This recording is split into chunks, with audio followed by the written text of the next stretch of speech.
अस्सलाम वालेकुम। जैसे कि लास्ट वीडियो में हमने 3 पेजेस बनाए थे। डिफ़ॉल्ट का वेब पेज था, लॉगिन का पेज था और रजिस्टर का पेज था।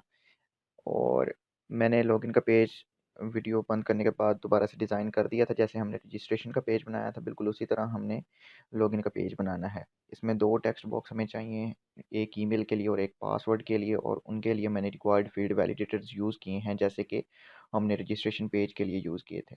और इसकी वर्किंग मैं यहाँ पे आपको दिखा देता हूँ। हमने ये जो बटन यूज़ किए थे एडमिन लॉगिन का और एडमिन रजिस्ट्रेशन का, इनके बैक एंड पे मैंने ये जो कोड टाइप किया वो दोबारा से आपको मैं रिपीट करवा देता हूँ कि हमने यहाँ पे कोड टाइप किया था रिस्पॉन्स डॉट रीडायरेक्ट का, रीडायरेक्ट करने के लिए एप्लीकेशन को नेक्स्ट पेज के ऊपर, कि जब लॉगिन बटन के ऊपर क्लिक हो तो हम रीडायरेक्ट करें लॉगिन पेज के ऊपर, और इसी तरह जब रजिस्टर बटन के ऊपर क्लिक हो तो हम रजिस्टर पेज के ऊपर रीडायरेक्ट हो जाएं। तो अब जो रजिस्ट्रेशन पेज था हमारे पास, इसमें हमने रिक्वायर्ड फील्ड वैलिडेटर्स यूज़ किए थे और एक रजिस्ट्रेशन फॉर्म बनाया था, जिसकी आउटपुट मैं यहाँ पे आपको ब्राउज़र में दिखा देता हूँ। अब देखें, जब लॉगिन पेज के ऊपर हम क्लिक करते हैं तो हम रीडायरेक्ट हो जाते हैं लॉगिन पेज डॉट ASPX के ऊपर। इसी तरह जैसे ही मैं एडमिन रजिस्ट्रेशन पेज के ऊपर क्लिक करता हूँ तो मैं रजिस्ट्रेशन पेज पे आ जाता हूँ। और जब रजिस्टर बटन के ऊपर क्लिक करते हैं तो यहाँ पे हमें कुछ एरर मैसेजेस डिस्प्ले हो रहे हैं, जिनको हम रिक्वायर्ड फील्ड वैलिडेटर्स कहते हैं। जैसे ही टेक्स्ट बॉक्स में मैं कोई वैल्यू पुट करता जाऊँगा, ये required field validators errors automatically remove होते जाएंगे। बेसिकली रिक्वायर्ड फील्ड वैलिडेटर्स हम यूज़ करते हैं अपने जो हमारा फॉर्म होता है उसको वैलिडेट करने के लिए, कि उसमें हम जो इनपुट ले रहे हैं यूज़र से, आया कि यूज़र उस इनपुट में कोई वैल्यू इंसर्ट कर रहा है या उन फील्ड्स को एम्प्टी छोड़ रहा है। तो इस चीज़ को हम चेक करने के लिए रिक्वायर्ड फील्ड वैलिडेटर्स यूज़ करते हैं। और पासवर्ड के लिए हमें जो टेक्स्ट है हमने उसको हाइड करना है, कि पासवर्ड को देख ना सके वो जो भी पासवर्ड यहाँ पे इंटर करे। तो उसके लिए हम वापस अपने विजुअल स्टूडियो में आ जाते हैं और रजिस्टर पेज को ओपन करने के बाद पासवर्ड टेक्स्ट बॉक्स को सिलेक्ट करेंगे, टेक्स्ट बॉक्स पासवर्ड को, इसकी प्रॉपर्टीज़ में जाएंगे और इसकी टेक्स्ट मोड प्रॉपर्टी को हम सिंगल लाइन की बजाय यहाँ पे हम इसको पासवर्ड में चेंज कर देते हैं। कन्फर्म पासवर्ड वाले के साथ भी हम सेम यही प्रोसेस करेंगे कि यहाँ पे हम टेक्स्ट मोड सिंगल लाइन की बजाय यहाँ पे हम इसको पासवर्ड कर देते हैं। ये तो हमने यूज़ किए थे रिक्वायर्ड फील्ड वैलिडेटर्स।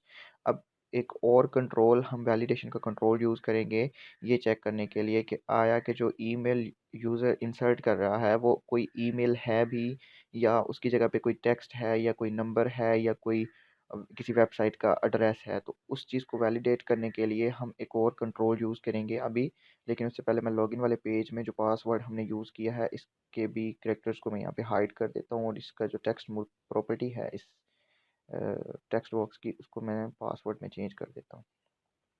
तो वापस आ जाते हैं रजिस्ट्रेशन पेज के ऊपर, और यहाँ पे जो हमारे पास टेक्स्ट बॉक्स ईमेल वाला जो हमारे पास है टेक्स्ट बॉक्स, इसके अगेंस्ट जो मैंने रिक्वायर्ड फील्ड वैलिडेटर लगाया है कि इंटर योर ईमेल, यहाँ पर हम यूज़ करते हैं एक और वैलिडेशन कंट्रोल जो कि है हमारे पास रेगुलर एक्सप्रेशन वैलिडेटर।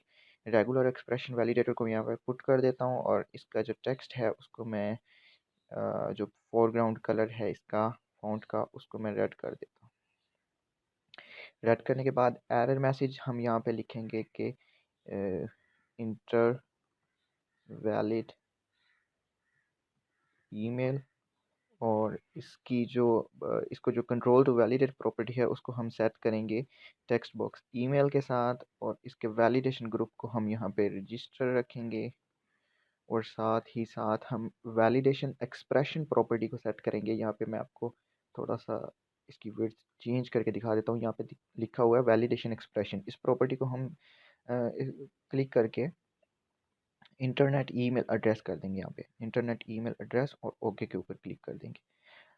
अब जब भी यूज़र इसमें ईमेल की बजाय कोई और वैल्यू यहाँ पे पुट करेगा तो उसे ये वाला मैसेज डिस्प्ले हो जाएगा। इसकी एक एग्जांपल देखते हैं हम रन करके कि वर्क कर रहा है या नहीं। स्टार डिबगिंग करें, प्रोजेक्ट आपके सामने ब्राउज़र में ओपन हो जाएगा।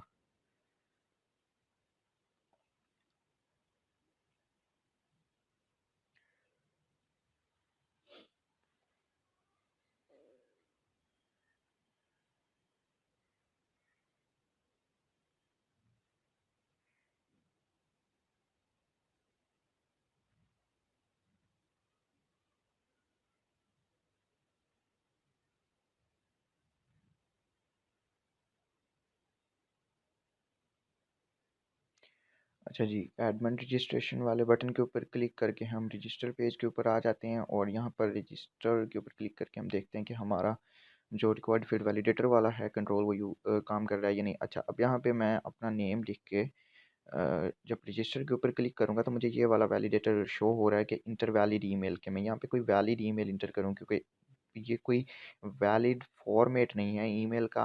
अच्छा, सपोज़ कि मैं यहाँ पे अगर अपना नंबर इंटर करता हूँ तो हमें क्या मैसेज डिस्प्ले होता है। अब जब मैं क्लिक करूँगा तो सेम वही मैसेज मुझे डिस्प्ले होगा। जब तक मैं यहाँ पे कोई ईमेल एड्रेस नहीं पुट करूँगा तब तक हमें यही मैसेज डिस्प्ले होता रहेगा। अब देखें, जैसे ही मैंने यहाँ पे एक ईमेल का प्रॉपर फॉर्मेट इंटर किया है तो हमारा जो यहाँ पे वैलिडेशन रेगुलर एक्सप्रेशन वैलिडेटर जो था हमारे पास वो यहाँ पे रिमूव हो गया। उसका जो एरर मैसेज था वो यहाँ पे डिस्प्ले नहीं हो रहा। तो अब हमने पासवर्ड और कंफर्म पासवर्ड के लिए भी एक वैलिडेटर यूज़ करना है, कंपेयर वैलिडेटर का, जो ये चेक करेगा कि जो यूज़र पासवर्ड यहाँ पर पुट कर रहा है और सेकंड टेक्स्ट बॉक्स के अंदर पुट कर रहा है वो सेम है या नहीं है, मैच कर रहा है एक दूसरे के साथ या नहीं। तो उसके लिए जो हम वैलिडेटर कंट्रोल यूज़ करेंगे वो है हमारे पास कंपेयर वैलिडेटर, जो दो वैल्यूज़ को आपस में कंपेयर करवाने के लिए हम यूज़ करते हैं।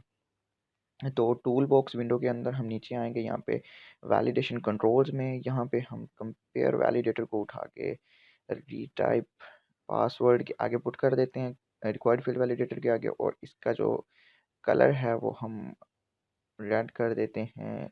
इसकी जो डिस्प्ले प्रॉपर्टी है उसको डायनेमिक कर देते हैं, ईमेल वाले की भी डायनेमिक कर देते हैं। और कंपेयर वैलिडेटर का जो एरर मैसेज है वो यहाँ पे हम लिख देते हैं कि जो पासवर्ड यूज़र ने टाइप किया है, पासवर्ड डज नॉट मैच।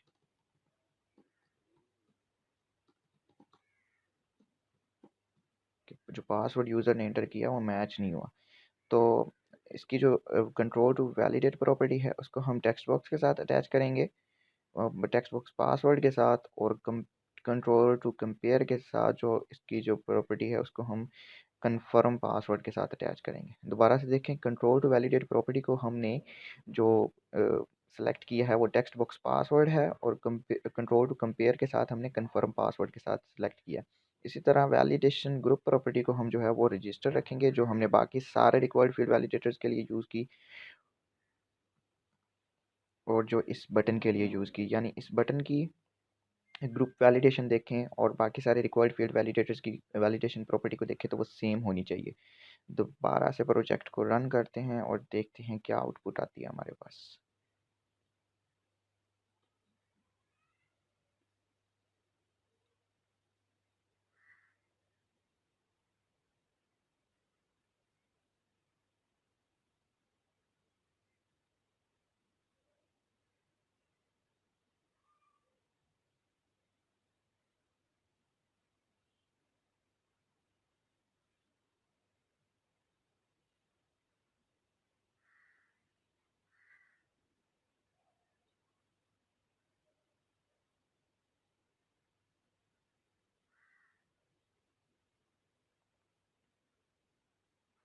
अच्छा जी, रजिस्टर पेज के ऊपर मैं आ गया। यहाँ पे एरर मैसेज हमें उसी तरह डिस्प्ले हो रहे हैं। अब यहाँ पर मैं अपना नेम इंटर करता हूँ, ईमेल की जगह पे मैं ऐसे कोई डमी ईमेल पुट कर देता हूँ, और अब पासवर्ड की जगह पे मैं यहाँ पे रॉन्ग पासवर्ड पुट कर रहा हूँ दोनों टेक्स्ट बॉक्सेस में।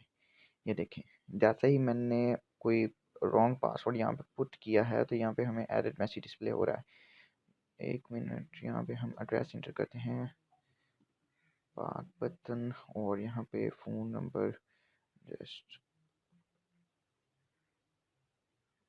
अच्छा, अब देखें यहाँ पे पासवर्ड मैच नहीं हो रहा है, इसलिए हमें यहाँ पे ये एरर मैसेज डिस्प्ले हो रहा है कि पासवर्ड डज नॉट मैच। तो पासवर्ड मैच करते हैं, 123 इंटर करता हूँ, यहाँ पर 123 इंटर करता हूँ, रजिस्टर बटन के ऊपर क्लिक करता हूँ तो देखें यहाँ से जो हमारा वो मैसेज था वो रिमूव हो गया। दोबारा से देखें, पासवर्ड अगर हम रॉन्ग इंटर करेंगे तो वही एरर मैसेज जो है हमें डिस्प्ले हो जाएगा।